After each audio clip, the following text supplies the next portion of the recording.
cette vidéo, nous vous montrons comment monter, fixer et câbler en toute sécurité l'interface backup SolarEdge Home.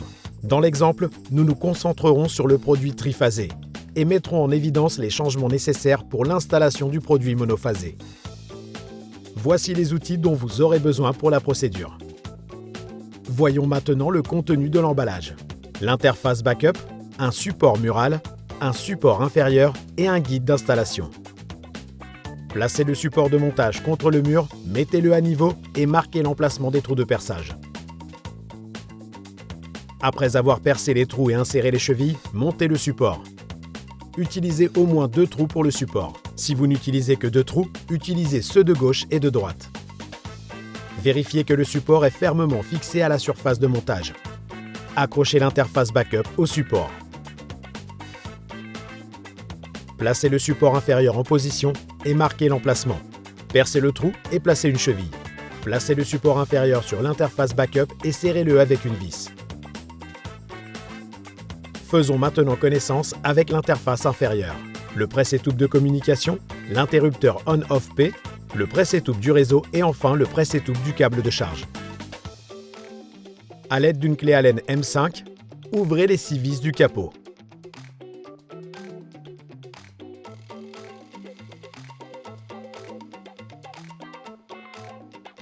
Retirez le capot. Comme vous pouvez le voir, l'interface backup se compose de 2 parties, la partie supérieure et la partie inférieure.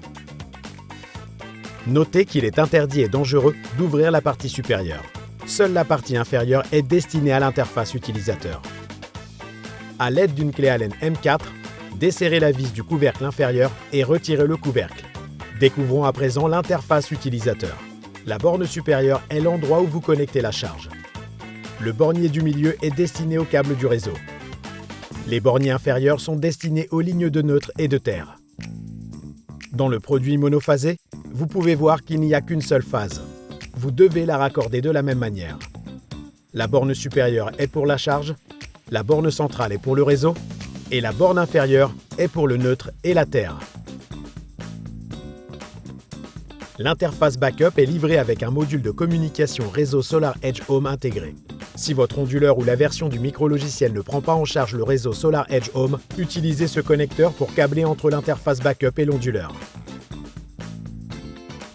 Pour faciliter l'installation, il est recommandé de commencer par la connexion au réseau.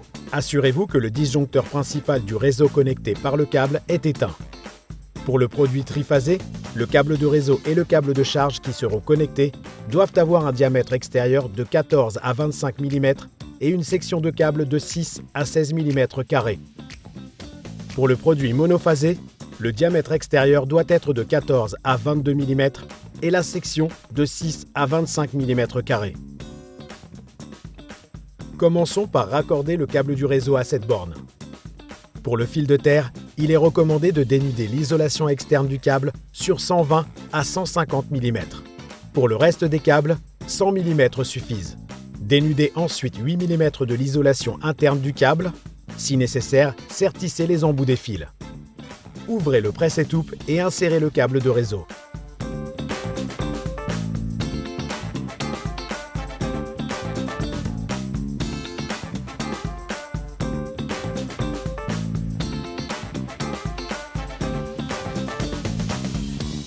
Connectez d'abord le fil de terre.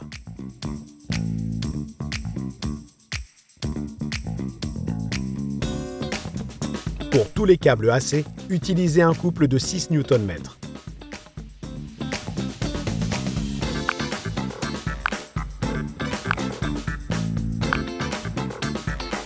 Voici comment connecter le câble de réseau dans l'interface backup.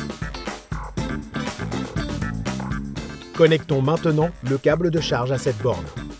Le neutre de la charge doit être connecté conformément à la réglementation locale du réseau. En France uniquement, le neutre de la charge doit toujours être connecté en haut à droite comme dans la topologie TT. Si lors du mode backup, il est nécessaire d'établir un court-circuit local entre le neutre et la terre de protection afin de créer un PEN local, par exemple sur les topologies TNS et TT, connectez le neutre à la borne neutre en haut à droite. S'il est nécessaire de maintenir le PEN du réseau fourni, veuillez connecter le neutre de la charge au bornier de neutre inférieur. Quoi qu'il en soit, veuillez contacter votre opérateur de réseau pour obtenir des informations sur la connexion recommandée. Dans l'exemple illustré, il est nécessaire d'établir un court-circuit local entre le neutre et la terre de protection. Nous connecterons donc le neutre à la borne supérieure droite. Ouvrez maintenant le presse-étoupe et insérez le câble de charge. Comme pour le câble de réseau, vous devez également connecter le fil de terre en premier.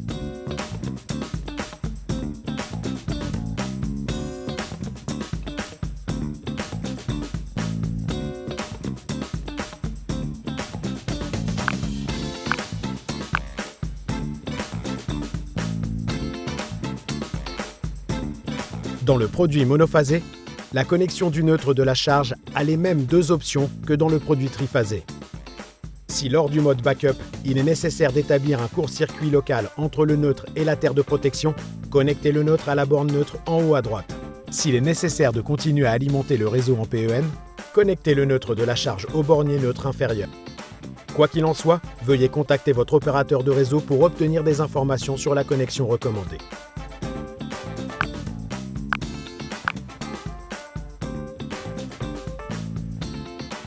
Vous devez connecter l'interface backup à votre onduleur par le bornier RS485 à l'aide d'un câble à 8 fils. SolarEdge recommande un câble 4.5E ou 4.6. Ouvrez maintenant le presse-étoupe de communication et insérez le câble de communication.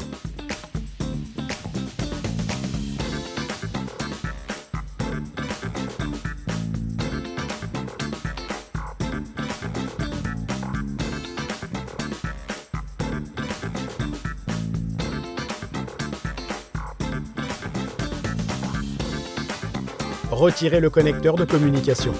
Connectez les câbles aux bornes G, A, B et 12 volts sur la rangée supérieure. Pour connecter les broches A et B, SolarEdge recommande d'utiliser la même paire torsadée.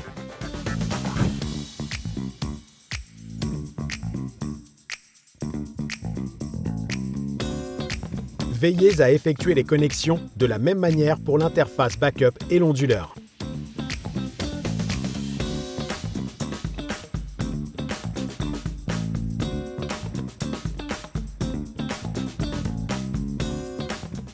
Fermez maintenant le couvercle intérieur. Fermez le couvercle supérieur.